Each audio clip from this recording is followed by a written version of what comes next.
Friends देखिएगा, यहाँ पर नदी का बहाव है और लड़कियाँ स्कूल जा रही है, यानी कि पूरी ड्रेस भीग चुकी है। और ये मैम इनसे वार्तालाप कर रही है कि आप रोज़ यहीं से स्कूल जाते हो क्या? लड़कियों ने जवाब दिया कि हम रोज़ यहीं से जाते हैं। और ये नदी का बहाव कभी कभी काफ़ी ज़्यादा हो जाता है कि निकलना मुश्किल होता है। और ये लड़कियों के जो टीचर हैं, यानी स्कूल में पढ़ाना जाते हैं, वो वाले हैं। तो इनसे भी पूछा जा रहा है कि क्या आप भी इसी तरह से नौकरी करते हो? तो इन्होंने बोला हाँ, कि हम इसी तरह से रोज़ आते जाते हैं और नदी को पार करना होता है।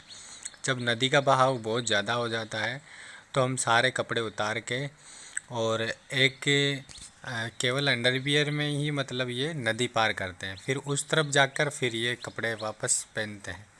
तो काफ़ी मुश्किल काम है ये करना, रोज़ स्कूल में जाके पढ़ाना, आना जाना काफ़ी मुश्किल काम है। तो ये बता रहे हैं कि मैं एक ही नहीं हूँ, दो टीचर और हैं जो वो भी इसी तरह से आते जाते हैं। और लड़कियाँ भी देखो इसी तरह से सारे कपड़े भीग जाते हैं और इनको सुखाने में थोड़ा टाइम लगता है, लेकिन सर्दी में थोड़ा मुश्किल हो जाता है, सर्दी बारिश में थोड़ा मुश्किल हो जाता है। तो कभी कभार लड़कियां मतलब ड्रेस धो रखती है, तो एक ड्रेस उधर जाके पहनती है, स्कूल में ही रखती है। और यहाँ पर पढ़ाई करने वाले बच्चे जो किसी के पास तो बुक्स वगैरह हैं, किसी के पास नहीं भी है, क्योंकि काफ़ी दूर हैं और छोटा सा गांव है तो विकास इतना हो नहीं पाया। और ये मैम बात कर रही है इनसे कि क्या आप भी रोज़ ही पढ़ाने आते हो क्या? तो इन्होंने जवाब दिया कि हाँ, हम रोज़ आते हैं, लेकिन हमारे इधर गांव में इतना विकास नहीं है, क्योंकि फर्श टूट रखी है नीचे से और चारों तरफ खुला खुला है, रूम्स इतने बने हुए नहीं हैं, छोटा सा आंगन और चारों तरफ पत्थर, पत्ते, बम्बूल। और देखा जाए तो ये इस तरह की हालत है। अंदर चल के देखने पर कुछ अजीब सा वीरान सा लगता है। यहाँ पर कुछ निर्माण कार्य चल रहा था, लेकिन अचानक से रोक दिया गया था। वो क्या कारण था उन्होंने कुछ बताया नहीं। और चारों तरफ वीरान सा दिखाई दे रहा है। यहाँ के बच्चे बता रहे थे कि यहाँ पर टीचर की संख्या बहुत कम है और यहाँ पर जो खाने पीने की व्यवस्था होती है वो भी चूल्हे पे होती है, यानी कि गैस का कोई सिस्टम नहीं है। और जो खाना बनता है वो यहाँ बनता है, यानी कि ये जो भी है इसमें मिर्ची पाउडर, नमक और वो सामने पतीला चढ़ा हुआ है। एक्चुअल में ये भी एक आम जिंदगी जो होती है, गांव वाली जो लाइफ होती है, तो चूल्हे पे ही भोजन पका रहे हैं। जो बच्चों के लिए भोजन मिलता है इस तरह से, जो गवर्नमेंट स्कूल में जो भोजन मिलता है वो इस तरह से पकाया जाता है और फिर इनको बच्चों को खिलाया जाता है। काफ़ी मुश्किल भरा है। और यहाँ पर ये लेडीज़ बता रही है कि हमारे इधर गैस वगैरह है नहीं और यहाँ पर पहुँचता नहीं है, हम चूल्हे से ही खाना बनाते हैं। और चूल्हे से बना हुआ खाना काफ़ी स्वादिष्ट लगता है। महिला का कहना है कि काफ़ी स्वादिष्ट लगता है, क्योंकि ना मिले तो फिर क्या करें, चूल्हे पे ही बनाना पड़ता है। मित्रों, ये जो छप्पर आप देख रहे हो ये किचन है, इनका जो खाना बनता है बच्चों का, सारे स्कूल वाले बच्चों का खाना बनता है। तो यहाँ पर भोजन पकाया जाता है और फिर स्कूल में भोजन दिया जाता है। सभी बच्चे एक साथ बैठ के भोजन करते हैं और इस तरफ बच्चे, छोटे छोटे बच्चे हैं जो खेल कूद कर रहे हैं। और यहाँ पर रास्ता पार करने के लिए एक छोटा सा पुल बना हुआ है जो आपको दिखाई दे रहा होगा। काफ़ी मुश्किल भरा है काम, क्योंकि ये इस तरह से चलना, अगर फिसल जाए तो फिर नीचे गिर जाना, ये काफ़ी मशक्क़त वाला काम है। तो ये भी बता रहे हैं कि हम छोटे छोटे बच्चों को स्कूल भेजते हैं, क्योंकि घर पे कोई रहता नहीं है, तो फिर हम बच्चों को स्कूल भेजते हैं तो वो कुछ उठना बैठना ये सब सीखते हैं। वो इस तरह से पुल बनाया गया था।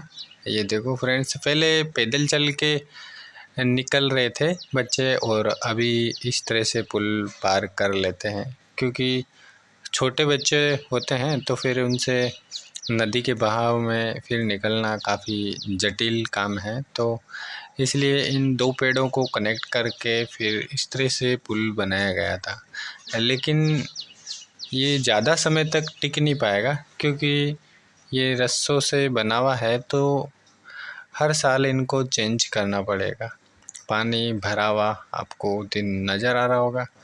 और यहाँ पर मित्रों, यहाँ पर जो ये बच्चा साइकिल लेके आया है, बच्चों से पूछा गया था कि ये क्या लेके आ रहे हो, तो बच्चों ने जवाब दिया था कि ये गेहूँ है हमारी फैमिली के लिए। तो इतने छोटे बच्चे भी इतना स्ट्रगल करते हैं, तो कुछ जानकारी इनसे मिलती है तो बताते हैं कि यहाँ पर जब बहुत ज़्यादा बारिश होती है तो लकड़ी वगैरह गीली हो जाती है, तो हमें भोजन बनाने में काफ़ी मुश्किल। वो खाने पीने के लिए जो गेहूँ वगैरह आते हैं तो वो राशन में मिलते हैं, तो उसी से फिर उनका गुजारा होता है। और ये इनका स्कूल है, नीचे फर्श टूटी हुई है और मैम बच्चों को पढ़ा रही है। और इनसे जानकारी ली तो बताया छोटी सी बच्ची ने कि यहाँ पर हमें काफ़ी मुसीबत होती है, पढ़ाई करने में भी काफ़ी मुसीबत होती है बारिश के टाइम में। चारों तरफ से फ्रेंड्स देख लीजिएगा, यहाँ पर जो स्कूल में जो लेट बात होते हैं वो किस तरह से होते हैं। ये पेशाब करने का है और ये इधर टॉयलेट वगैरह करने का है। तो देख लीजिएगा किस तरह से हालत हो रही है, खड़ा रहना मुश्किल है तो फिर इस तरह से। और ये सीट कितना वो डर्ट हो रहा था। फ्रेंड्स, कुछ गांव ऐसे हैं जहाँ पर सरकार वहाँ तक पहुँच नहीं पाती है या फिर उनकी नज़र वहाँ पड़ती नहीं है। कुछ ऐसे गांव हैं जहाँ पर बहुत दूर है सिटी से, तो व्यवस्था हो नहीं पाती है। और बच्चों से जब पूछा गया था तो उन्होंने बताया है कि यहाँ पर रहना पढ़ाई करना काफ़ी मुश्किल होता है। और यहाँ की जो लेट बात वगैरह है वो किस तरह से बने हुए हैं, काफ़ी वर्षों पुराने हैं।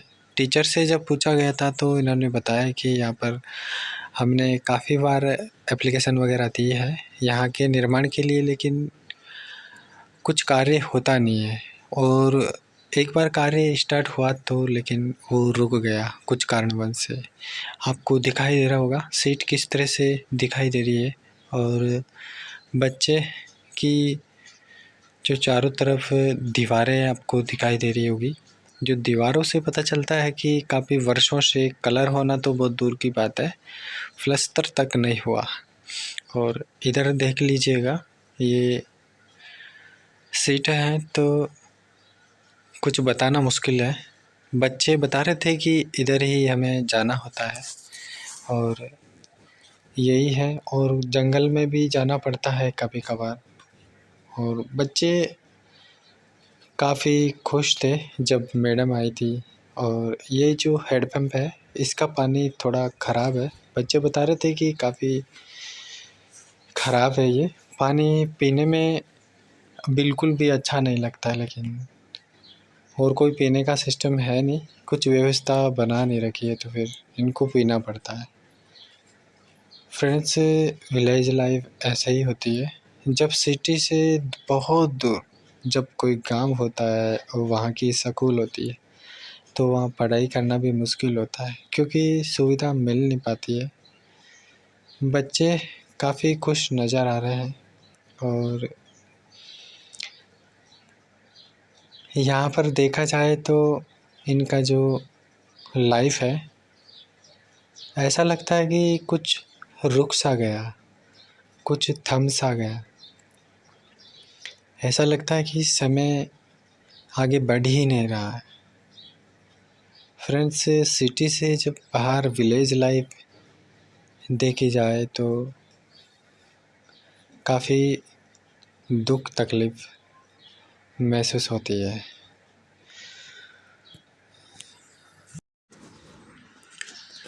टीचर बता रहे थे कि हम कभी कभार संडे की छुट्टी भी नहीं करते हैं। वो इसलिए नहीं करते हैं क्योंकि यहाँ पर बारिश का मौसम होता है, तो फिर नदी का बहाव बहुत ज़्यादा हो जाता है और वैसे भी बच्चों बच्चों की काफ़ी छुट्टी हो जाती है। इस कारण से हम फिर संडे की छुट्टी भी नहीं करते हैं और ज़्यादा से ज़्यादा बच्चों को टाइम देते हैं। और छुट्टी होने के बाद जो टाइम पूरा होने के बाद भी वो घंटा 1.5 घंटा बच्चों को एक्स्ट्रा क्लास भी देते हैं। वो वहाँ का कोई भी चार्ज नहीं होता है।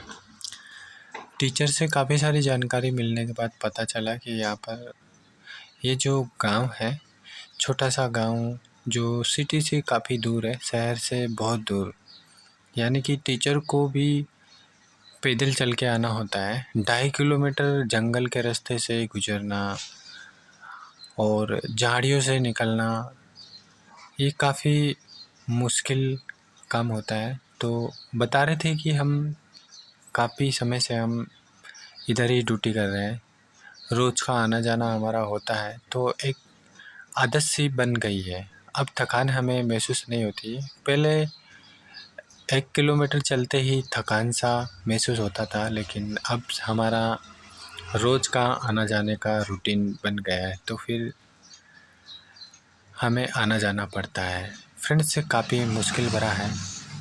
फ्रेंड्स, ये टीचर कुछ बता रहे थे और कुछ मैम से भी जानने की कोशिश की, तो मैम ने ऐसा स्टोरी सुनाया कि शायद बताना मुश्किल है वीडियो पे, क्योंकि काफ़ी दुख भरी कहानी थी। तो मैम ने बताया है कि यहाँ पर स्कूलों का विकास इसलिए नहीं हो पाता है। कहते हैं फ्रेंड कि जब हम जन्म लेते हैं और मृत्यु तक हमें कुछ पता नहीं रहता है कि हम क्या करने वाले हैं, कैसे रहने वाले हैं और हमारा जीवन कैसा रहेगा, क्योंकि भविष्य जानने वाला कोई है नहीं और ना ही कभी कोई जान पाया। तो फ्रेंड्स, जैसे जो जिसका जीवन होता है वो वैसे ही यापन करता है। फ्रेंड्स, अगर इस तरह से ऐसी वीरान जगह पे अगर किसी को जन्म दे दिया जाए तो फिर जीना काफ़ी मुश्किल होता है। लेकिन कहते हैं ना कि वो जिस माहौल में रहता है वो उसी तरह से बन जाता है और बनना भी पड़ता है, क्योंकि काफ़ी मुश्किल भरा काम है। और फ्रेंड्स, ये हॉस्टल आपको दिखाई दे रहा होगा। यहाँ पर कुछ बच्चे हैं जो एक बेड पे 3 कभी 2 ऐसे सोते हैं। यहाँ पर इतनी ज़्यादा व्यवस्था नहीं है। बच्चे अपने घर से कपड़े वगैरह और बिस्तर ये सब कुछ लाते हैं और फिर एक बेड पे 2 कभी 3 सोते हैं। ऊपर पंखे लगे हुए हैं, टिन शेड डला हुआ है और बिल्कुल खुले की तरह ही है। और जितना भी ये बेड के जो बिस्तर होते हैं ये गंदे होने पर बच्चे ही इनको धुलते हैं। और नहाने का जो सिस्टम है, बाथरूम वगैरह ऐसा कुछ है नहीं, वॉशरूम वगैरह भी है नहीं। वो इस तरह से सभी बच्चे एक साथ बैठ के फिर नहाते धोते हैं। तो फ्रेंड्स, देख लीजिएगा, इस तरह से कपड़े भी इनको धोना पड़ता है और काफ़ी कठिन कार्य करते हुए बच्चे पढ़ाई कर रहे हैं। तो इतना आसान नहीं है पढ़ाई करना भी। कुछ जगह ऐसी हैं जहाँ पर सरकार की नज़र पहुँच नहीं पाती है, क्योंकि छोटी जगह, छोटा गांव, छोटी बस्ती, ये होने पर कोई नज़र कर नहीं पाता है। जब कोई वीडियो बनाने वाले, कोई यूट्यूबर पहुँचते हैं तो पता चलता है कि ऐसा भी कोई गांव है जहाँ पर बच्चे इस तरह से जीवन यापन कर रहे हैं। मित्रों, स्कूल एक है और छोटे छोटे आसपास के गांव। एक ही स्कूल होने के कारण से चारों तरफ से आने वाले बच्चे, जो कोई नदी पार करके आ रहा है, कोई जंगल पार करके आ रहा है, इस तरह से पैदल चलते हुए, ट्रेवल करते हुए स्कूल पहुंचते हैं। और कभी कभार जब एक दो बच्चे अगर एब्सेंट हो जाते हैं तो फिर कभी कभार अकेला ही जाना पड़ता है। तो इस जंगल के रास्ते से अकेला गुज़रना काफ़ी मुश्किल काम होता है। लड़कियां बता रही थी कि हम रोज़ 2 से ढाई किलोमीटर पैदल चल के आते हैं। इस तरह से नदी पार करना हमारे लिए काफ़ी मुश्किल भरा काम हो जाता है, क्योंकि नदी का जब उफान होता है तो हमें निकलना ही काफ़ी मुश्किल हो जाता है। कभी कभार हम पानी में भी डूब जाते हैं, तो क्योंकि हम काफ़ी समय से निकल रहे हैं तो तैरना भी सीख गए हैं। कुछ ऐसे ही बता रहे थे बच्चे।